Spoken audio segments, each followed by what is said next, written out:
Hello everyone, welcome to Sri Bala వంటలు. ఈరోజు మన టేస్టీ రెసిపీ పూర్వకాలం నాటి సొరకాయ దప్పడం అన్నమాట.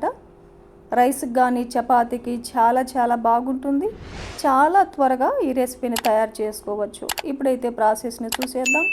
కుక్కర్ పెట్టేసుకొని 1 కప్పు స్కిన్ తీసిన సొరకాయ ముక్కలను వేసుకోవాలి. 1/2 కప్పు ఉల్లిపాయలను వేసేసుకుందాం. ఒక 4 పచ్చిమిర్చిని చీలికలుగా కట్ చేసి వేసుకోవాలి. ఒక 1/2 కప్పు టమాటో ముక్కలను కూడా వేసేసుకొని ఒక 1/2 టేబుల్ స్పూన్ పసుపును కూడా వేసేసుకుందాం. టేస్ట్కి సరిపడా సాల్ట్ వేసేసుకొని ఒక గ్లాస్ మాత్రమే వాటర్ వేసేసుకొని మూత పెట్టేసి ఒక 3-4 విజిల్స్ వచ్చేంత వరకు కుక్ చేసుకుందాం హై ఫ్లేమ్లో. సొరకాయ ముక్కలు ఉడికే లోపల ఒక నిమ్మకాయంత చింతపండుని శుభ్రంగా కడిగేసుకొని వాటర్ వేసి నానబెట్టుకుందాం. ఈ లోపల మనకు సొరకాయ ముక్కలు కూడా ఉడికిపోయాయి. 3 విజిల్స్ తర్వాత ఆవిరంతా పోయిన తర్వాత మూత తీసి చూసామంటే చూడండి, సొరకాయ ముక్కలంతా చాలా బాగా కుక్ అయిపోయాయి.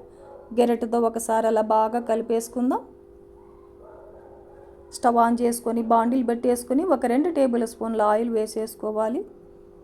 ఆయిల్ హీట్ ఎక్కిన తర్వాత 1/2 టేబుల్ స్పూన్ ఆవాలు, 1/2 టేబుల్ స్పూన్ జీలకర్ర, 1/2 టేబుల్ స్పూన్ శనగ బేడల్ని, 1/2 టేబుల్ స్పూన్ మినపగుళ్ళు, ఒక 1/2 టేబుల్ స్పూన్ మెంతులని వేయించి పొడి చేసిన మెంతి పొడి 1/2 టేబుల్ స్పూన్ వేసాను.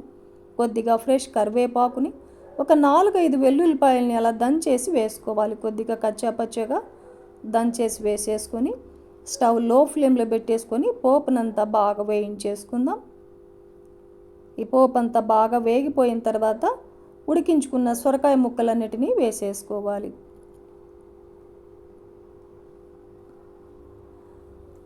నానబెట్టుకున్న చింతపండుని పిప్పి తీసేసి వాటర్ని వేసేసుకుందాం.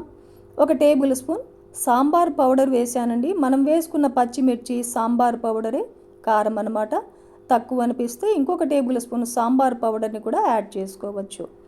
కొద్దిగా కొత్తిమీరను కూడా సన్నగా తరిగేసి కొత్తిమీరను వేసేసుకొని ఒక 1/2 టేబుల్ స్పూన్ బెల్లం వేసానండి. మీకు బెల్లము నచ్చకపోతే స్కిప్ చేయవచ్చు. ఒక 1/2 టేబుల్ స్పూన్ ఇంగువను కూడా వేసేసుకొని కలిపేసుకుందాం. ఒకసారి చెక్ చేయండి, సాల్ట్ సరిపోయిందా లేదా అని చూసుకొని తక్కువ అనిపిస్తే యాడ్ చేసుకోవచ్చు. నాకైతే సాల్ట్ ఇక్కడ సరిపోయింది.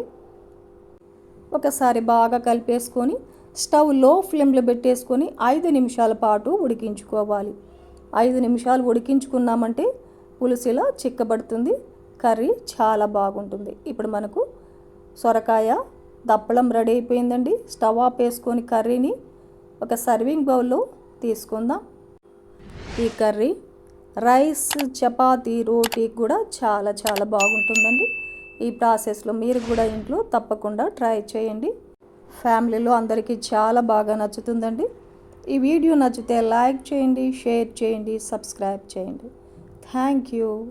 Thanks for watching.